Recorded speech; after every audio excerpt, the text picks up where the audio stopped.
Unanimous na kinumpirma ng International Criminal Court Pre-Trial Chamber lahat ng kaso ni dating Pangulong Rodrigo Duterte dahil po dyan lilitisin ng formal na ang trial ng ICC para sa dating Pangulo. Sa kabila naman yan, papatunayan daw ng kampo ni Duterte na kathang-isip lang ang mga alegasyon laban sa kanya. Narito po ang report ni Camille Samonte.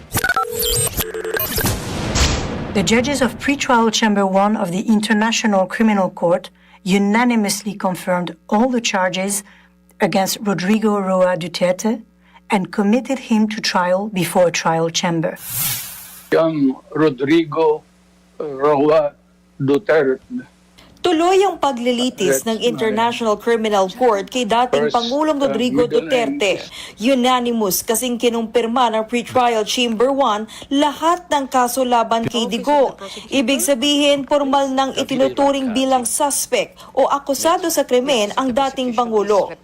Sa 40 pages ng kanilang desisyon, nakitaan nila ng sapat na batayan na si Duterte ay responsable sa crimes against humanity, murder at attempted murder bilang indirect co-perpetrator at pag-udyok na gawin ang mga krimen. The judges based their decision on the evidence and arguments presented by the prosecutor and the defense during the confirmation of charges.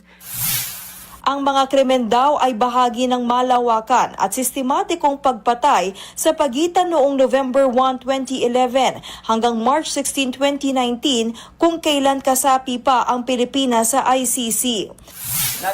Sakop nito ang panahong naging alkalde at vice mayor si Duterte sa Davao City at nang maupo siya bilang presidente ng Pilipinas nang ipag-utos niya ang madugong war on drugs. Sa kabuuan, nahaharap si Duterte sa 3 counts of murder at attempted murder ng crimes against humanity. Kabilang dito ang 49 na insidente ng patayan at 78 biktima.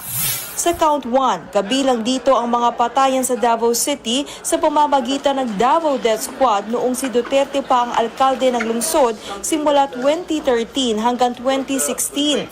Sa count 2 naman, kasama ang mga biktima ng high-value target ni Duterte sa ilalim ng kanyang pamumuno bilang Pangulo ng Pilipinas. Sakop nito ang mga krimen mula July 2016 to July 2017. Kasama dito ang pagkamatay ng parehong high-value target na sina dating Albuera Leyte Mayor Rolando Espinosa at kasama niya sa kulungan na si Raul Yap.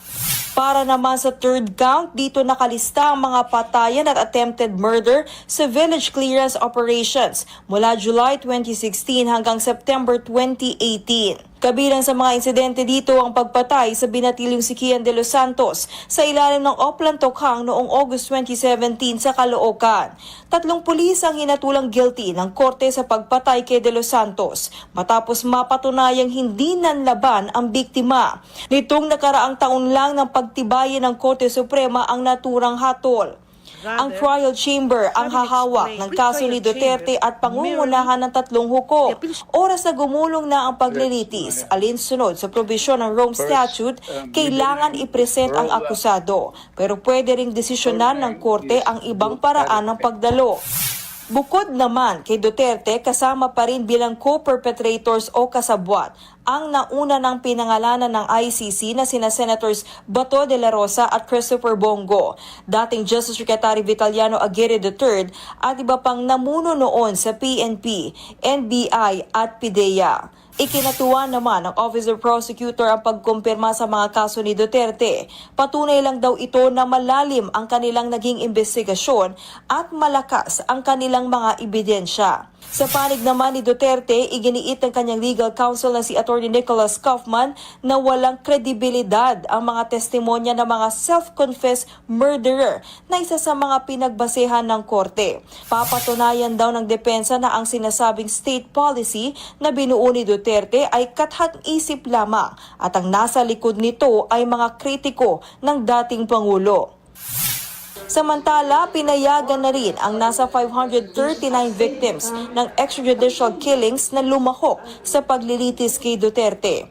Kakatawanin sila ng common legal team na sina Attorney Joel Butuyan, Gilbert Andres at Paulina Masida. Nagbabalita mula sa Frontline, Camille Samonte, News 5. Mga kapatid, ako po si Ruth Cabal. Dito tayo sa totoo, dito tayo sa True FM. Mag-follow at mag-subscribe din po kayo sa aming social media accounts at True Network PH. Diyan po yan sa aming X na dating Twitter, sa FB, sa Instagram, sa YouTube, sa TikTok at sa mga podcast. At syempre, tutok din po kayo sa Signal True TV Channel 19.